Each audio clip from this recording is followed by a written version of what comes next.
Hello viewers, we are going to share our views with you on sustainable growth.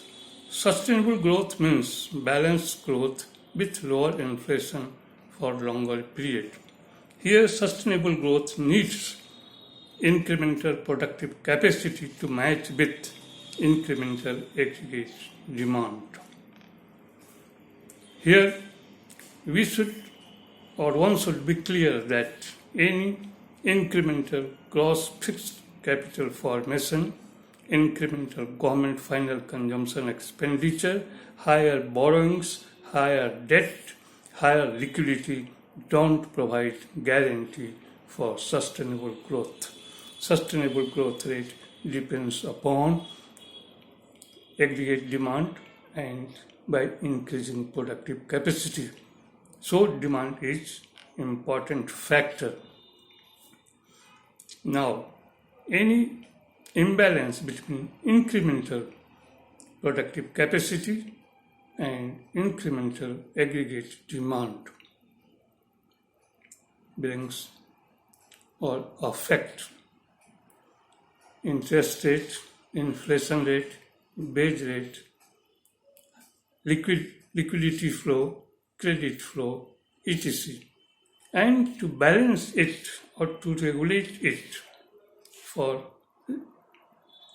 sustainable growth, fiscal policy and monetary policies have to come forward to regulate consumers' expenditures and interest rate regulations.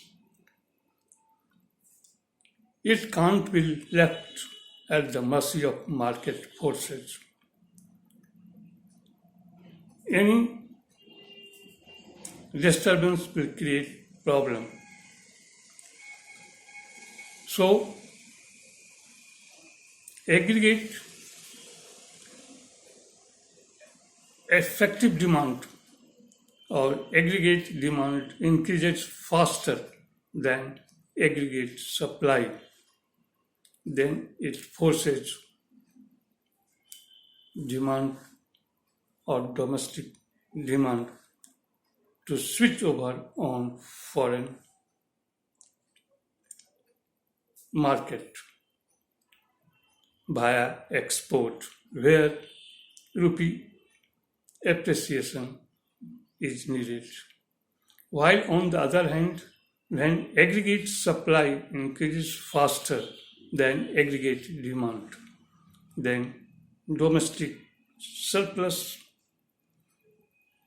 aggregate supply forces to shift or to switch over on foreign markets through exports where rupee depreciation is needed, and for it there is a need of sustainable growth where incremental productive capacity and incremental aggregate demand should go side by side for longer period to maintain sustainable growth with lower inflation. After getting these things or without balancing these things, the economy will have to face current account surplus problem. Here, after getting these things, to get sustainable growth rate, there is a need of some data, particularly 4 types of data which can be brought by measuring on the scale of, firstly, interest rate to GDP growth rate differentials. Secondly, debt to GDP growth rate ratio. Thirdly, inflation rate to GDP growth rate differentials. And fourthly, aggregate demand to productive capacity differentials. After getting data on these 4 skills, something is needed to arrange all these data for or to pave the way for sustainable growth rate. Then we come on the final situation that the sustainable growth rate should be within the inflation or lower inflation for longer period. So sustainable growth rate is brought after getting data on these four skills. This is the situation in Indian situation. Inflation rate is rising, where CPI and WPI both are rising enough, while